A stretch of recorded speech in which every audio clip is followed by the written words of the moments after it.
We want to talk about President Obama, former President Bush, and Africa with Dana Perino, former White House press secretary. Good morning. Thanks for joining us. Thanks for having me. I want to go back a couple of months to the morning of January 20th. You're at the White House. President Bush, incoming President Obama meet for coffee. Take us back to that morning and what was going through your mind, what you were hearing, and what people were talking about. Well, that morning was, we built up to that morning for a long time. Obviously, every 4 to 8 years we have a new president in our country, and so in some ways there's a lot of tradition to be followed, but in others it was all new to us as well. What was great about the transition was the camaraderie that had taken place between our two teams during that transition, and I think it made every American proud. And President Bush really set the tone, and it was also from his end, President Obama, then President-elect, told his team to work with us, and then we did. We followed through on that, and I think that was one of the best, most rewarding professional moments of my career. That morning in particular, I remember I got to the White House. I took the metro because obviously the roads were all going to be closed. We got there in the West Wing, they're getting ready to turn it over, and walls were being painted, carpets were being replaced, although they'd gotten most of that done. My team had pretty much dispersed the night before, so I was alone. I got to see the president a little bit, gave me a big hug, and then he took one last walk around the South Lawn, and then he was ready to receive the President-elect and Mrs. Obama. And when they walked out, and they were waiting for the Obama's limo to arrive, the President and Mrs. Bush, who I've always admired for their close relationship, held hands, and I thought, here they are, they're ready to start chapter 2. And I was really proud of that moment because I thought, what a country we live in. Most countries don't have such peaceful transitions of power, and we really did, and that was a really wonderful day for me. And then I left about 10 hours later. I was on an airplane, and I went overseas for 6 weeks. And we want to talk about that, but let me go back to the conversations. There have been at least one that the White House has acknowledged between President Obama and President Bush. What role do you think he envisions himself, former President Bush, as a former president, with this president or future administrations? Well, they spoke more often than you would think, but we didn't make all of that public because it didn't need to be, but they had established a since he's left office, there was at least one public conversation. Since I've just been out of the country, I don't know how often they've talked. President Bush knew that once January 20th came, that he was going to be off the stage, and that's where he intended to stay. And you haven't seen him out publicly talking about any of the issues of the day, and in some ways 50 days seems like a long time, and in others it's really not. And he will be available for this president or any future president if they want to call and listen to him, but other than that, I don't anticipate him to try to step on anybody's toes on any issue. I think eventually you'll see President Bush, as he solidifies his institute, move forward on some of those policy matters that he cares about to further them, but I think that will be more in the lines of promoting national service, helping those who are trying to establish freedom and democracy in their own countries, and continuing his work on HIV/AIDS around the world. And yet Vice President Cheney has been more visible. He's appearing on CNN today. He also publicly expressed his disappointment that Scooter Libby was not pardoned. Did that surprise you? No, not really. I mean, obviously, everybody, once you leave the White House, then you are a private citizen, and I think that obviously the Vice President was disappointed, and he expressed that, and I don't think that should come as a surprise to anybody, because I think he'd been very vocal during the years that he thought that Scooter Libby should have received a pardon. President Bush will deliver his first public speech in June in Pennsylvania. What do you think he's going to begin to speak about as he becomes more public in a couple of months? I don't know. I think that he will be talking about, well, I shouldn't say. I don't know what his speech specifically will be about, but I don't anticipate that it will be a point-by-point or a counterpoint when it comes to current events. There's this morning from the New York Times Sunday magazine. George Bush's plans for his presidential center at SMU are controversial even before the ground has been broken. The question is whether it will be a place for scholars or for the pursuit of the former president's policies. What I can tell you is that what I know what President Bush and Mrs. Bush want out of this institute, which is not something that is partisan, but a place where people can come, and scholars or people from other countries want to come and learn about how to learn about freedom and democracy and how to make it work in their own countries. And I know that there's controversy. Lots of people try to speculate as to what's going to happen, and I think that they're putting the cart before the horse and getting themselves riled up over nothing. There's a headline yesterday in the Washington Post that President Obama saying that he inherited this economy, blaming the economic issues on President Bush. How long can he do that? Well, for a while, I guess. He can do it as long as he wants. The question is it the smartest communication strategy to be doing it? Remember, President Bush inherited a recession as well. That's when the internet technology stocks and the companies all fell apart. So President Bush inherits a recession. The question is not who to blame, because look, you couldn't blame the technology bubble all on President Clinton himself. Absolutely not. I mean, there's obviously a lot of people involved and enough blame to go around. I heard a story the other day about journalists questioning, did they do enough during the last couple of years to focus on what was happening, especially when it came to Fannie and Freddie and fueling the housing crisis. So that aside, every president inherits big problems because you are the leader of the free world, and there are going to be problems that you inherit. The danger, I think, a little bit, and I would say that we fell into this a little bit as well, is that if you constantly blame the person before you, you're not able to move forward and look forward. And I don't think that necessarily the country wants that right now. Everybody knows that the economy started to decline during the Bush administration. That's not a secret. The question is, did we do anything in the fall, President Bush, take action to try to alleviate the downturn? And statistics lag. When you make a policy, and it takes a long time to see if that policy actually had an impact. You were just speaking earlier about the possibility that since we had a little bit of a better week on Wall Street last week, does that spell a turnaround? And can all that credit go specifically to President Obama? Well, I would say no. So we're just going to have to take a while to let all of this settle down and let the policies that our administration and the new administration are trying to put in place have a chance to work. 202-737-0002, that's our line for Democrats, and 202-737-0001 if you're a Republican. If you're watching in Great Britain on the BBC Parliament channel, 202-628-0184, or email us. The number's on the bottom of the screen. You spent 18 months behind that podium. Have you watched Robert Gibbs over the last 2 months? I haven't had time. I wasn't in the country to watch any briefings. We didn't watch much TV, and especially when we were in Africa, we focused on helping those that we were there to help. But I've seen some newscasts, and I think he's doing a fine job. And it is a very tough job, and you have to all of a sudden instantly become an expert on all sorts of issues. I think it's smart when you don't know the answer just to say, I don't know, but I'll get back to you as soon as I can. So I haven't really had a chance to look at it. Was that the hardest part of your job, preparing, trying to understand I think complex managing issues? my schedule, I think, was the hardest part, because you manage a team, and you also need to be advising the president, but the rest of the administration looks to you for guidance on all sorts of issues. And on any given day, you can be talking about foreign policy or environmental issues, and you have to be prepared for all of them. The key for me was having a really good team in place, and I'm sure Robert Gibbs feels that he has a good team as well. You brought along some photographs I want to share with our audience. Okay. You left on January 20th, went to Europe, and then ended up in South Africa in a town called Fishhook. Yes. Why did you go there, and what did you do? I went there to learn more about and feel something beyond statistics when it came to President Bush's PEPFAR program. PEPFAR stands for the President's Emergency Plan for AIDS Relief. In February of 2008, we went to Africa with the President. We visited 5 countries in 7 days, and I was astounded at how far a dollar can go to help people, and how seriously they were taking it there and putting the money to good use in transparent and accountable ways. But I still didn't feel like I had learned enough or felt enough about that program. And I used to say all the time, the statistics being that in 2001, 50,000 people in sub-Saharan Africa were getting antiretroviral treatment. President Bush took on that challenge, created the PEPFAR program, and today over 2.2 million people are receiving those medicines. And I got a chance to meet a few of the women and men who have been helped by this program. It's called Living Hope. It's they're based in Fishhook, just south of Cape Town, for about 35 minutes south of Cape Town.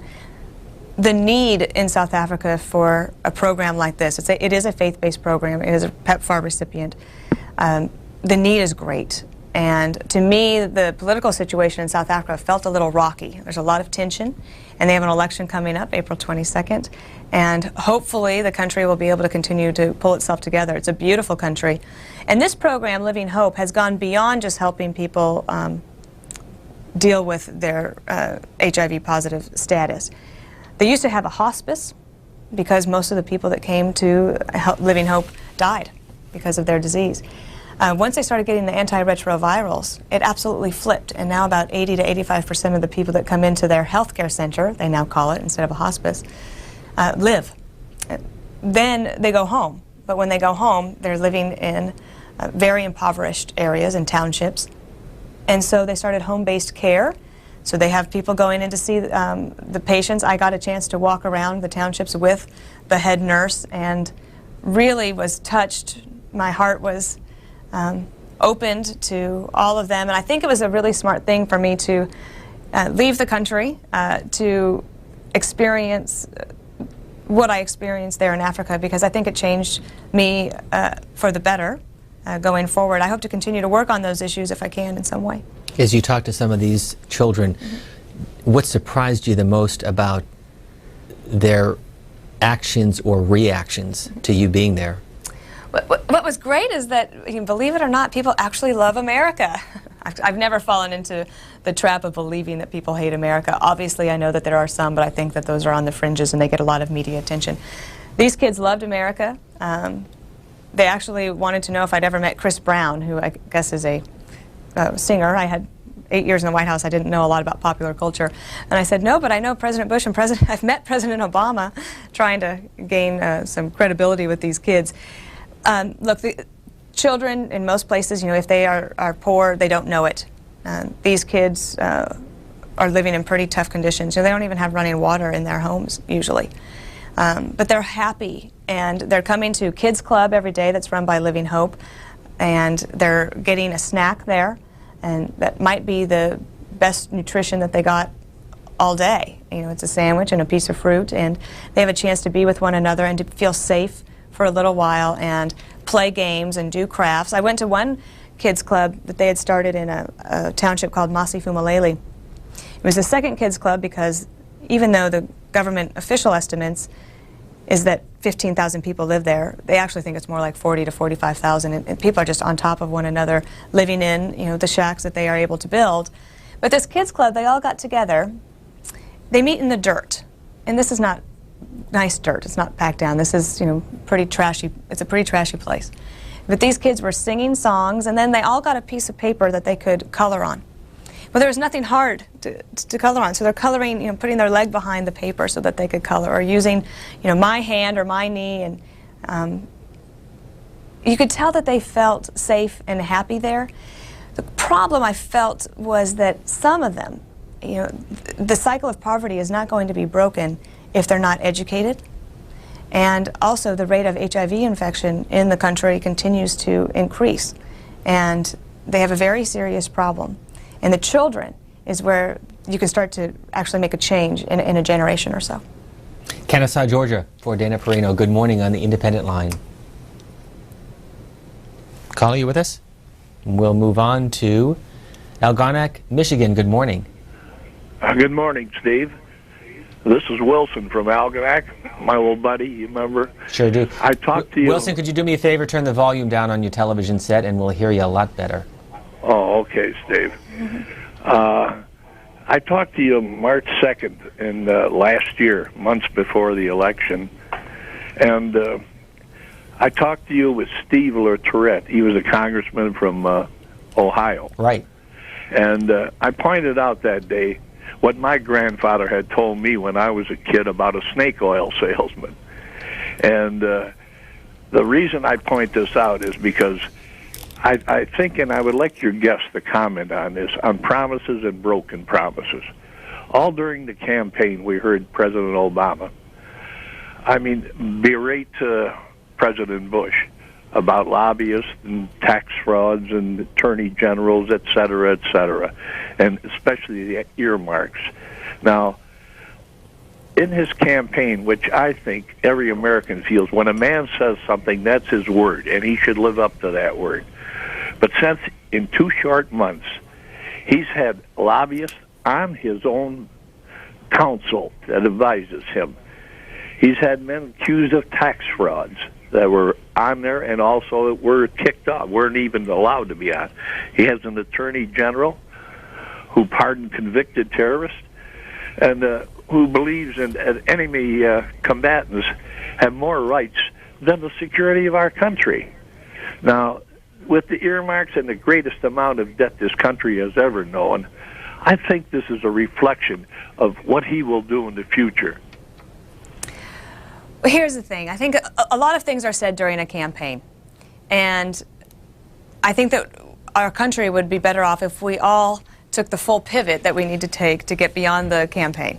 And in some ways, I think that all of us are still, thinking in those terms. And what was said in the campaign, and the question is now, what do you do? And I think from a messaging standpoint, some of the decisions may have left people wondering if what was said in the campaign is what they're going to be able to follow through on.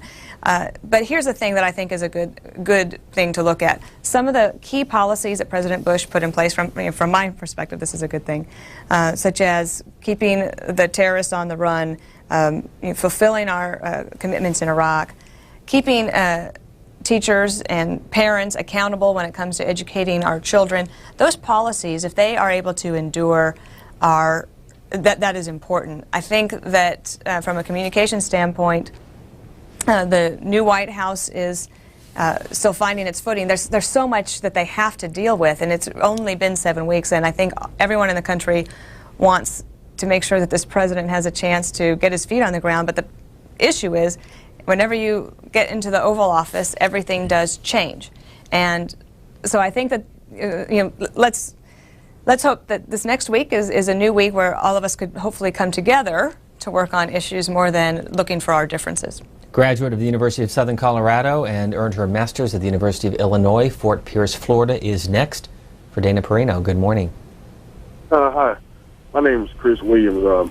How you doing, Ms. Perino? Good, thank you for calling. Okay, I have 2 questions. Do your faith-based programs that you're involved in, do you ever go over to Jamaica? Because I have my wife that I married there. I filed for her and then soon to come over. And there's a lot of poverty over there.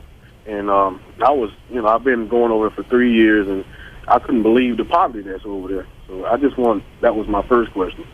I personally have not, and while Living Hope is a faith-based organization, a Christian faith-based organization, there are lots of different types of faith-based organizations from different religions that are moving forward. I actually was there on a Friday, in one of the townships in South Africa where the mosque was passing out food for the weekend for people that live there. And so what's interesting to me is that all the churches were working together. While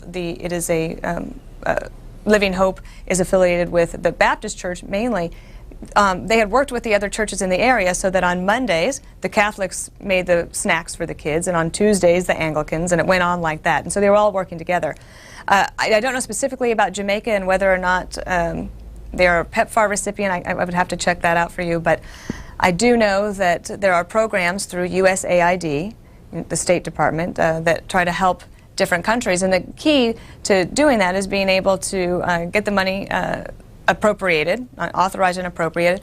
But I also think another key, and this is something that Living Hope taught me, that I think Americans are willing to have some of their tax money go to help other people if they think it's actually having an impact, if they think that results are being achieved. And I can tell you at Living Hope, for sure they are. They are stretching a dollar so far to make sure that people will be fed and housed and educated and cared for. And I think Americans can be very proud of that program, especially because it is very transparent, and you have to show where that money is going. So they are accountable to the American people, and everywhere I went, there were signs acknowledging the U.S. taxpayer and thanking the U.S. taxpayer for what we were doing in order to try to help them achieve their mission. So I think Jamaica and other countries need our help, and it's not just Jamaica. I mean, everywhere you go, you find poverty in our own country as well. And it says something about poverty in the world when people are willing to work for peanuts, literally, in terms of where we were in South Africa. I know that is the case elsewhere. I am sure that this administration will try to help out countries. The best thing that we can do is try to help them grow their economies, because we don't want them to be dependent on aid from the U.S. taxpayer. We want to give them a helping hand to get to a more sustainable economic model. And the total amount allocated by President Bush for this type of assistance? Well, I'm not sure on the cumulative total, but I know that the Congress just authorized it was either $45 or $50 billion over the next 5 years for the PEPFAR program alone. And there's other foreign aid as well that we provide. Next call is from Cooper City, Florida. Good morning. Yes, good morning. I have a problem with two things. I agree also with this young lady about there's poverty right here in America. But when President Bush passed his big stimulus bill, was supposed to go to banks to help the middle class who's mostly in foreclosure. Most of the homes in foreclosure you're going to find are the middle class. And now Obama's in the White House. He's signing bills that is going to help the middle class and making very strict measures to make sure the money goes where it's supposed to go, where Bush's money went to banks, and all they did was use the money to gobble up smaller banks, and they didn't help one person in foreclosure. If I could just take a couple of minutes to react to that. There were two different things. In January of 2008, President Bush worked with Speaker Pelosi and Leader Reid and Leader McConnell and Leader Boehner to pass a stimulus package. I don't remember the exact number, but it was about an eighth of what was, well, this is the stimulus package in January of '98. It was about an eighth of the most recent stimulus package. And that was to try to get the economy going again. Remember, people got checks in the mail. Last fall, the Troubled Asset Relief Program, the TARP legislation that passed, was to go to banks to try to find the major financial institutions to help them avoid complete failure. Because what was happening when all that capital was frozen, nobody could get loans, and the banks, they didn't even know what they owned themselves, so they didn't trust each other, they didn't trust themselves, and therefore the consumers were being hurt, especially as some of these subprime mortgages ballooned up and then people couldn't afford their payments.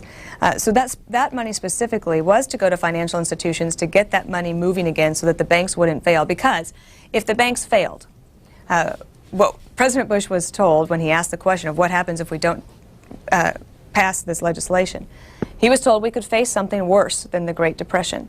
I think it was the right thing to do to try to prevent the financial institutions from collapsing. Only time will tell if that was the right decision. I think right now people would say that it was. Then the second question is, then what do you do to help some of these homeowners that are facing foreclosure? We created Hope Now, which was a chance for, it was a private sector, public-private initiative to allow people to call and try to get their loans reworked so that the payments would be reduced so that they could afford to keep their home.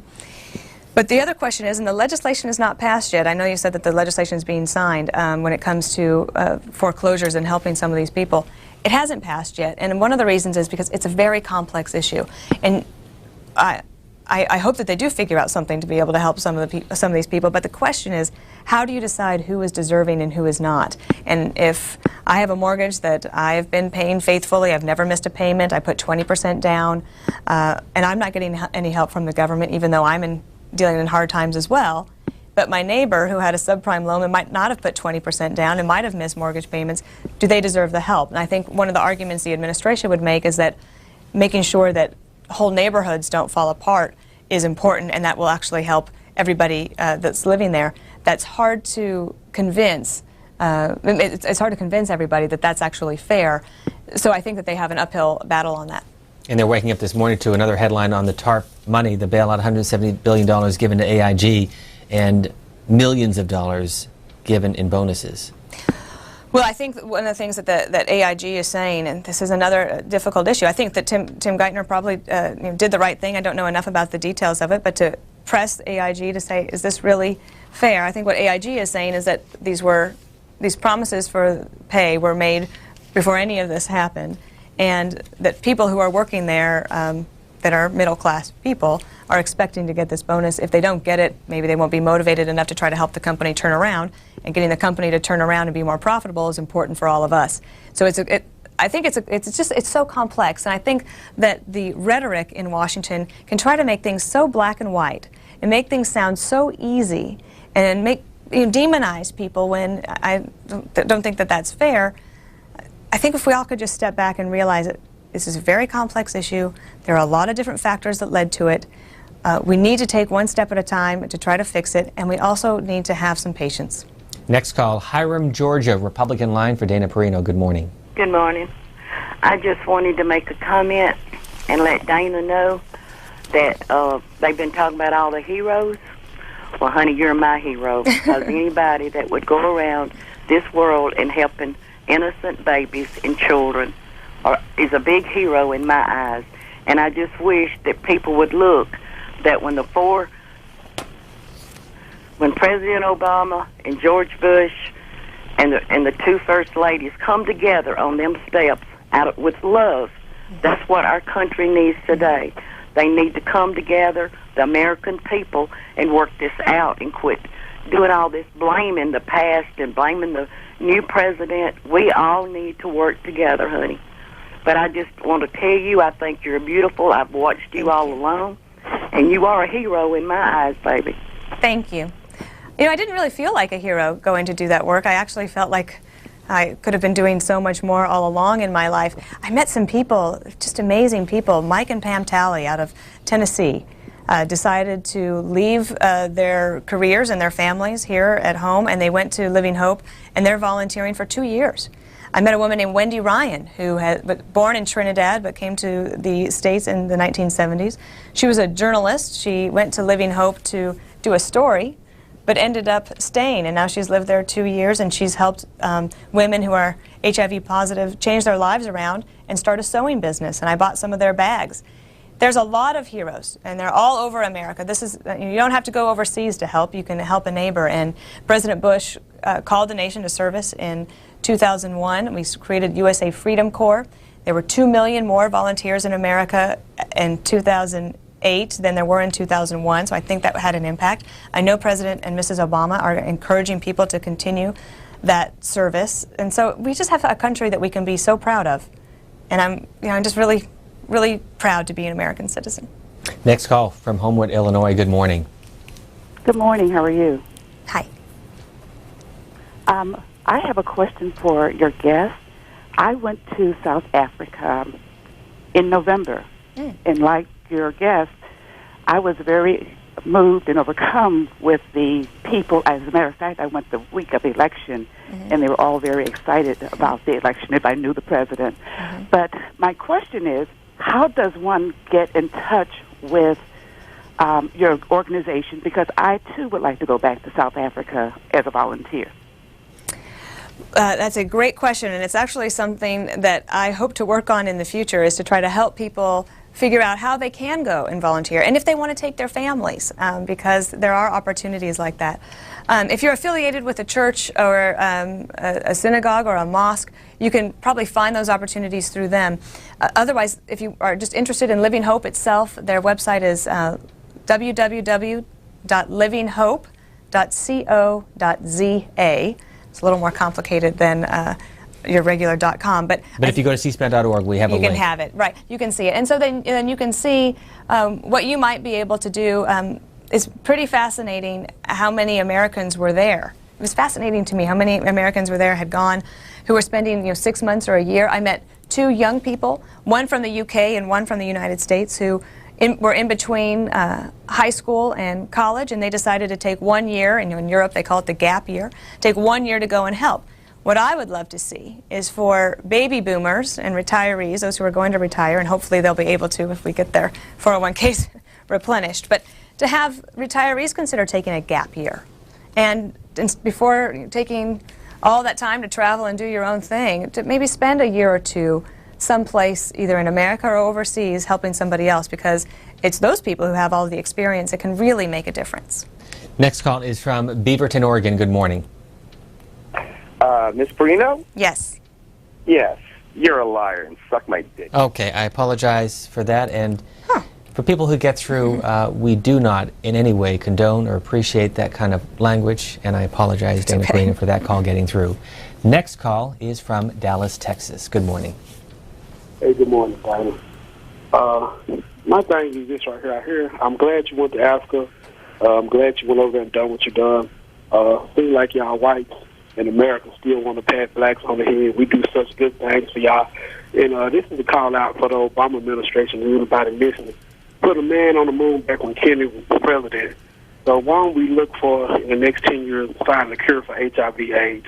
It's ravaged in our community. Not only our community, AIDS has no color. It's going to affect the white community, Latino community, our communities. And I'm kind of getting sick of all the politicians coming on talking about this and that. Hey, let's get a cure for this disease. Let's solve it. It'll help us out in the long run. And it's kind of disheartening to hear, like I say, yeah, you went to Africa, that was fine, but don't pat us on the head. If it was fair in America, the blacks here in America, they have Africa out a lot. Still a lot of racism here. I'm just kind of sick of the BS. Yeah, have a great day. Thank you. And also this headline you may have seen this morning, HIV/AIDS rate hits 3%, translating to almost 3,000 residents for every 100,000 in the District of Columbia. It's a very well-written story, very well-researched, and it's obviously very troubling. I'm kind of concerned that the caller thinks that I'm patting anybody on the head. I think that if we can, we should absolutely put the funds towards trying to find a cure for HIV/AIDS. I know that there are scientists all across America and the world that are trying to find a cure for that, and for also other diseases. You know, cancer obviously being the one that is one of our greatest killers, as well as heart disease. There's a lot that can be done through education, and I think that that is going to be a key to try to help prevent the spread of the disease. What's next for you? My husband and I love being here in Washington, and we're enjoying getting to know each other again. I didn't see much of him for the last 8 years, and we'll be here, and we're very excited because spring is obviously just around the corner. Let me ask you to react to the Outlook section of the Washington Post, looking at the war in Iraq and the cast of characters, including President Bush and former Defense Secretary Rumsfeld. And Philip Bennett makes this point that I want you to react to. With U.S. forces set to withdraw from Iraq over the next 18 months, does it matter that we know so little about how Iraqis have understood and lived through the war? The invisible connection between the overlapping experiences of Americans and Iraqis and the blame, the estrangement, and the hatred that has choked the air between them impairs our ability to see what will happen next. It also means that a U.S. official apply the lessons of the Iraq War to a strategy in Afghanistan. Look, I think Iraq and Afghanistan are very different fronts. I believe they are the same war in terms of the war on terror, but Afghanistan starts from a much more dire place in terms of not just not having electricity and roads and the infrastructure that you need to have more of a modern society. Iraq is better off in that regard. They have a long way to go.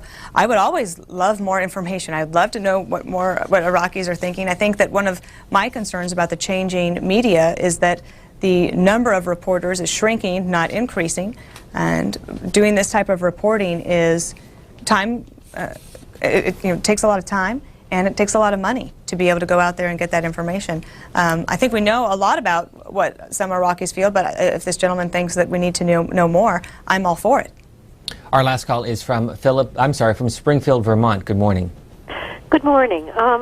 My question maybe comes from a little bit higher view, but how do we change from a focus on growth to a focus on sustainability? Everything we hear in the news is about growth, growth, growth.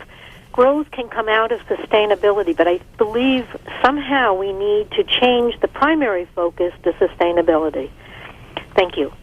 I agree with you. I think that both can be done, and I think you see some really innovative things around the country, especially with urban planners, who I think are some of our unsung heroes, and how they're trying to figure out a way for people to be able to live in more energy-efficient homes and drive more energy-efficient cars, but also live in neighborhoods where you can actually walk to the grocery store instead of having to drive. And there's a movement towards that, and I think that's going to be something exciting to watch. And I think the reason that you hear so many people talk about growth is because without economic growth, you can't create jobs. And if people aren't working, they can't afford their homes or their educations or their retirement. So I think that's why when you mention growth, I think that's when you hear growth, I think that's what people are thinking about.